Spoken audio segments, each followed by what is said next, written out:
Единствениот зимски центар во Источна Македонија деновиве е посетен од страна на туристите.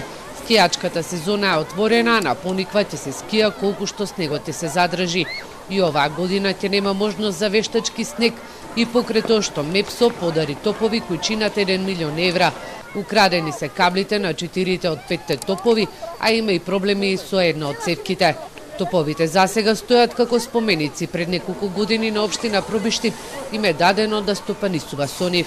И е разговарано во повеќе наврати со мојот почитуван колега градоначалник од Пробиштип, кој што го има на управување дел од опремата, значи топовите и патрага од санката се на управување на Пробиштип дадено, се со цел да заеднички постигнеме некакви усогласувања и до опремата која ја има и која е наменета за Пониква да биде навистина искористена, а не да стои и да стане во заборавот, односно на забот на времето. Од општина Пробиштип забележуваат дека и годинава не распишале оглас за давање под концесија на топовите, но сметаат дека можат да се стават во функција.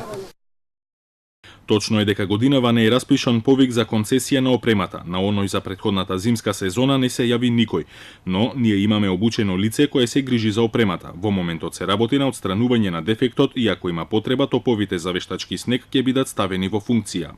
Пробиштип и Кочани пред неколку години имаа заедничко јавно предпријатие, но минатата година тоа беше ликвидирано. Инаку во текот на минатата година во ски центарот е инвестирано во делот на поголема безбедност за скијачите, проширен е и паркинг просторот, а Пониква доби и инфоцентар преку кој туристите можат да се информираат за условите и временските прилики.